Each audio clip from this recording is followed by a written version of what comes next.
Hello everyone. So today we look after the chapter 2 which is concept and role of a mutual fund. ठीक है. So last video में जो part 1 था उसमें हमने देखा था concept of a mutual fund. ठीक है. एंड उसके बाद आज हम देखेंगे advantage of mutual fund for the investors, limitations क्या क्या है म्यूचुअल फंड के, and then classification of the mutual fund जो कि मोस्ट इंपॉर्टेंट पार्ट है. तो हमने जो concept of the mutual fund पढ़ा था उसमें एक थोड़ा सा रिकैप करेंगे जिसमें हमने देखा था कि फंड्स के यूनिट्स क्या होते हैं, फेस वैल्यू क्या होती है, यूनिट कैपिटल क्या है, रिकरिंग एक्सपेंसेस क्या है. देन हमने देखा था कि नेट एसेट वैल्यूज क्या होती है, एनएवी, जो कि जो असेट्स है उसका जो डेली पर यूनिट है उसका पर यूनिट को प्राइस है वो पब्लिश किया जाता है म्यूचुअल फंड में, उसको हम बोलते हैं net asset value. Then asset under management क्या होता है, एंड लास्ट वन जो था मार्क टू मार्केट, तो ये हमने नहीं किया था. तो वो देखिए अभी म्यूचुअल फंड में कैसा होता है, सपोज 100 करोड़ का एईएम है तो उसका उसमें मे बी एचडीएफसी बैंक का शेयर होगा और आईसीआईसीआई बैंक का होगा. ऐसे ही और भी बहुत सारे सिक्योरिटीज हो सकते हैं, इक्विटी होगा, बॉन्ड होगा, सब होगा.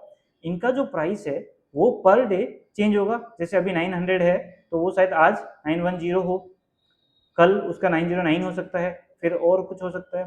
ठीक है. तो इस तरीके से हर दिन एक प्राइस चेंज होगा. ऐसे आईसीआईसीआई बैंक के शेयर का भी प्राइस चेंज होगा.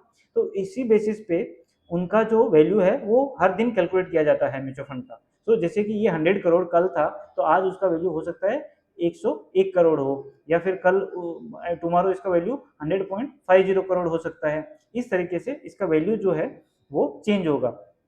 तो पर डे अगर जो भी शेयर प्राइस या जो भी सिक्योरिटीज का वैल्यू चेंज होता है उसके हिसाब से अगर एनएवी कैलकुलेट किया जाए तो उसको बोलते हैं मार्क टू मार्केट. जैसा कि नाम में भी दिख रहा है कि आप जैसे ही मार्केट का वैल्यू है उसके हिसाब से ही असेट्स का प्राइस मार्कअप करते हो, यानी ऊपर गया तो ऊपर, नीचे गया तो नीचे.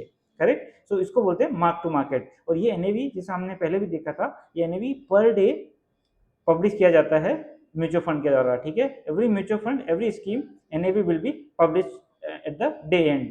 जैसे जैसे 100 करोड़ है और उसका 10 करोड़ यूनिट्स है तो इसका एनएवी हो गया 10. ओके. सो 10 करोड़ यूनिट है और इसका ये हो गया तो इसका हो जाएगा 10.10, इस तरीके से. ओके. इसका हो जाएगा 10.05. इस तरीके से उसका एनएवी पर यूनिट जो है वो हमेशा पर डे पब्लिश किया जाएगा. ठीक है. सो यहाँ पे हमारा खत्म होता है concept of the mutual fund. अब हम देखेंगे इसके एडवांटेज क्या क्या है. सो पहला एडवांटेज इसमें यह है कि प्रोफेशनल मैनेजमेंट है. ठीक है. अगर सपोज किसी को 1000 रुपीज़ पर मंथ इन्वेस्ट करना है, ठीक है, तो अगर वो मार्केट में इन्वेस्ट करने जाएगा तो 1000 रुपये पर मंथ के लिए उसको कोई भी प्रोफेशनल मैनेजमेंट नहीं मिलेगा, because he can not afford that fee. ठीक है. बट म्यूचुअल फंड में क्या है, म्यूचुअल फंड में since it is taking thousand rupees from number of investors, so इसके पास क्या है 5000 करोड़ हो गए लगभग, 5000 या 50,000 करोड़ हो गए. तो ये क्या है basically, he can afford professional management. तो प्रोफेशनल मैनेजमेंट क्या हेल्प करेगा अपने को कि क्या डिसीजन लेना है, कौन सा सिक्योरिटी बाय करना है, कौन सा सिक्योरिटी सेल करना है, कब बाय करना है, कब सेल करना है, कितना बाय करना है. तो ये सब जो डिसीजन है वो एक प्रोफेशनल मैनेजमेंट बेटर ले सकता है. करेक्ट. क्योंकि जो इन्वेस्ट कर रहा है शायद उसका बिजनेस कुछ और हो, तो वो उसके पास उतना टाइम नहीं होता है कि वो ये सब चीज़ें ट्रैक करे. करेक्ट. तो प्रोफेशनल मैनेजमेंट जो है वो इस चीज़ों में हेल्प करेगा. अब ये देखिए इसमें क्या है म्यूचुअल फंड में, it simplifies the process of investing. अभी आप इसमें सिर्फ इन्वेस्ट करो और भूल जाओ, क्योंकि बाकी जो चीज़ें वो प्रोफेशनल मैनेजमेंट देखेगा. उसमें कौन कौन सी सिक्योरिटीज होल्ड हो रही है वो भी प्रोफेशनल मैनेजमेंट देखेगा. एक प्रोफेशनल मैनेजमेंट एक पोर्टफोलियो भी बना के दे रहा है आपको, क्योंकि अगर आप 1000 रुपीज़ इन्वेस्ट करोगे, डायरेक्टली इन्वेस्ट करोगे तो शायद आप एक ही शेयर से खरीद पाओगे एक कंपनी का. बट आप म्यूचुअल फंड में इन्वेस्ट कर रहे हो तो ये even though you are investing 1000 but you are taking a exposure in let's say 50 stocks. Correct. तो इस तरीके से आपको एक पोर्टफोलियो ऑफ इन्वेस्टमेंट मिल रहा है. अब कलेक्शन ऑफ कॉर्पोरेट बेनिफिट्स, अब देखिए ये आपने स्टॉक लिया है या बॉन्ड लिया होगा, तो बॉन्ड लिया होगा तो आपको इंटरेस्ट पेमेंट आएगा. करेक्ट. और स्टॉक लिया तो उसमें आपको हो सकता है डिविडेंड आए, राइट्स इश्यू हो जाए, या बोनस शेयर आए. तो ये सब चीज़ें जो होगी इनका भी आपको टेंशन लेने की जरूरत नहीं है, क्योंकि जो प्रोफेशनल मैनेजमेंट है they will look after it. And NAV के बारे में हमने बात किया, जो एनएवी है नेट एसेट वैल्यू वो डेली बेसिस पे बेसिकली पब्लिश होगी. तो इससे क्या होगा कि हमारा जो कंफर्ट है, हमारा जो ट्रांसपेरेंसी है वो म्यूचुअल फंड में ज़्यादा रहेगा. अब हम देखते हैं दूसरे, जैसे कि अफोर्डेबल पोर्टफोलियो डाइवर्सिफिकेशन. अब अफोर्डेबल कैसे हैं कि देखिए, अब आप इंडिविजुअली जाओगे तो आपको मिनिमम एक तो 50 लाख वगैरह का होना चाहिए, तभी आप पीएमएस वगैरह में जा पाओगे. करेक्ट. और अभी जैसे एस आई एफ आया है, स्पेशल इन्वेस्टमेंट फंड, उसमें भी मिनिमम 10 लाख वगैरह चाहिए, तो उसमें फीस भी हाई होगी, करेक्ट, वो प्रॉफिट का परसेंटेज हो सकता है। बट म्यूचुअल फंड में कैसा है, यदि इवन डायरेक्ट स्कीम में जा रहे हो तो it would be less than 1% of your M, और इनडायरेक्ट में भी जा रहे हो तो आप लेस देन 2% ऑफ एम। तो इसमें क्या हो गया, एक इंडिविजुअल लेवल पे इट इज अफोर्डेबल।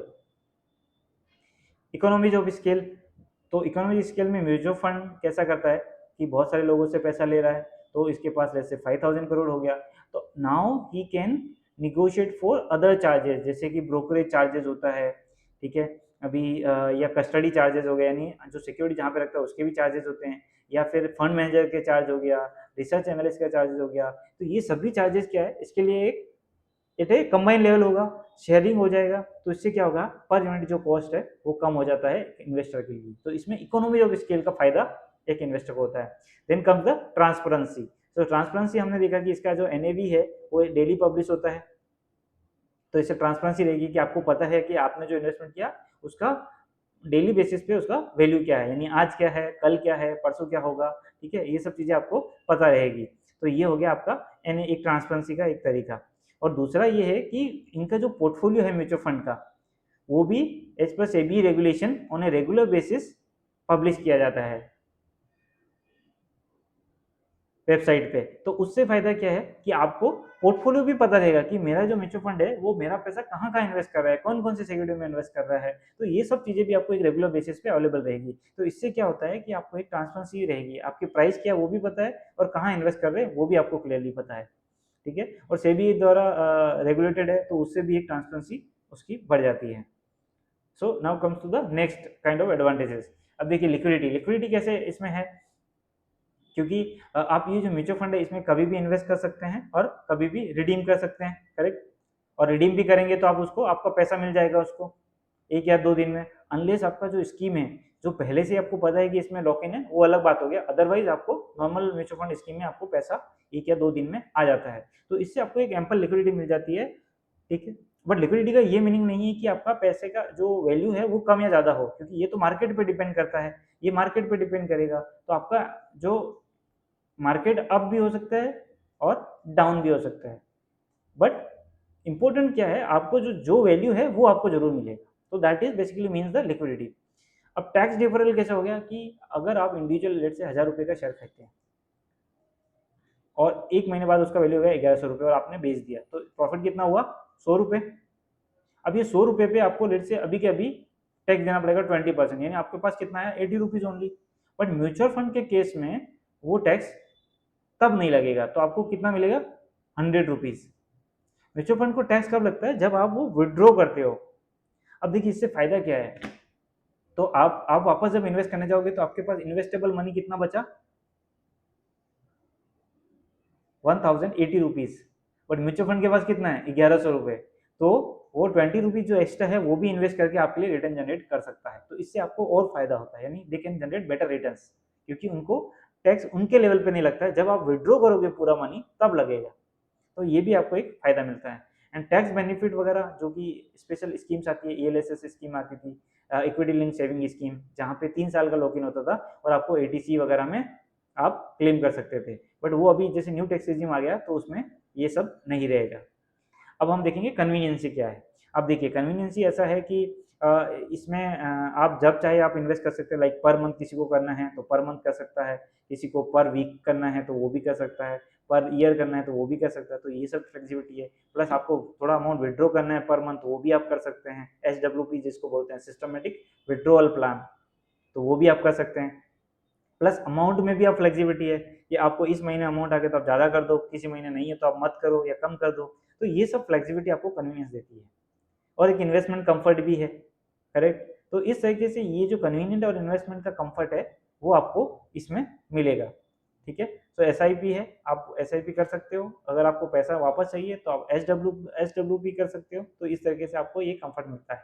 अब रेगुलेटरी कंफर्ट कैसा हो गया कि जैसे ये सेबी सेबी रेगुलेटेड है, तो इसमें आपको एक तो सेबी के गाइडलाइंस देंगे तो वो फॉलो करते हैं, तो उसमें सबसे इंपॉर्टेंट था कि एनएवी एक तो पब्लिश होता है डेली, और दूसरा क्या था कि आपको पोर्टफोलियो भी पता चलेगा, और से भी रेगुलेटेड है, तो जो गाइडलाइंस है they are very strict for the mutual funds, तो उसमें ऐसा नहीं हो सकता कि आपका पैसा कहीं और जा रहा है, तो मतलब कहीं घुमा रहे हैं या कुछ अलग जगह इन्वेस्ट कर रहे हैं। प्लस जो म्यूचुअल फंड स्कीम्स है उनका इन्वेस्टमेंट थीम भी डिसाइडेड होता है, तो they can not even deviate from that theme also. तो इससे क्या होता है, ये रेगुलेटर जो रेगुलेटरी गाइडलाइंस है उससे एक तरीके से इन्वेस्टर को कॉन्फिडेंस मिलता है कि मेरा पैसा सेफ है और वो वहीं इन्वेस्ट किया जाएगा जो मुझे पहले से बताया गया है, जो गाइडलाइंस है उसके बेसिस पे ही।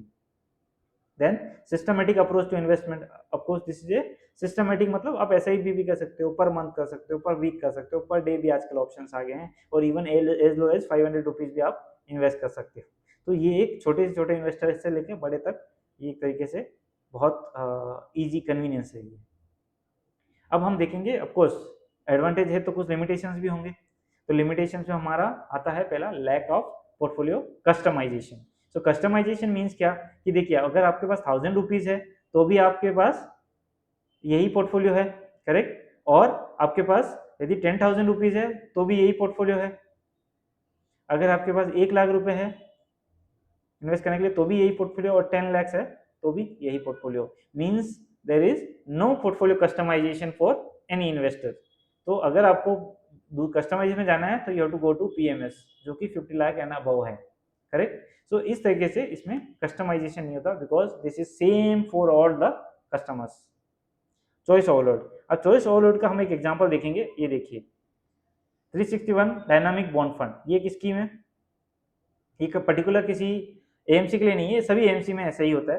तो इसका एक देखिए रेगुलर प्लान है, ग्रोथ ऑप्शन है, डायरेक्ट प्लान है, ग्रोथ ऑप्शन है, डायरेक्ट प्लान है, मंथली डिविडेंड है, डायरेक्ट प्लान है, क्वार्टरली डिविडेंड है, रेगुलर प्लान है, बोनस है, रेगुलर प्लान है, हाफ ईयरली डिविडेंड है।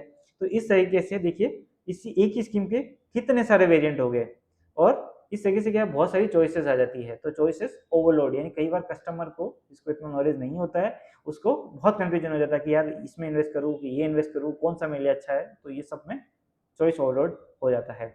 No control over the cost. अब देखिए जो म्यूचुअल फंड है वो इसमें बेनिफिट डेफिनेटली मिलता है, बट उसमें कॉस्ट का हमारे एज ए इन्वेस्टर का कोई कंट्रोल नहीं है।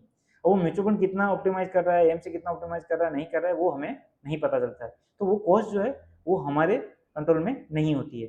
एंड गारंटेड रिटर्न, ऑफकोर्स ये जो इक्विटी प्रोडक्ट है वो मार्केट लिंक्ड प्रोडक्ट है, तो यहाँ पे गारंटेड रिटर्न नहीं होते हैं। अगर आपको कोई बोल रहा है कि इसमें गारंटेड रिटर्न होंगे तो वो आपको गलत इन्फॉर्मेशन दे रहा है, करेक्ट, क्योंकि आप इक्विटी में कर रहे हो या डेट में कर रहे हो। Definitely market impact would be there, और उसका प्राइस ऊपर भी जा सकता है, उसका प्राइस नीचे भी जा सकता है, ठीक है, और रिटर्न निगेटिव भी हो सकते हैं, पॉजिटिव भी हो सकते हैं। तो इसीलिए इसमें गारंटीड रिटर्न का कोई कॉन्सेप्ट नहीं है।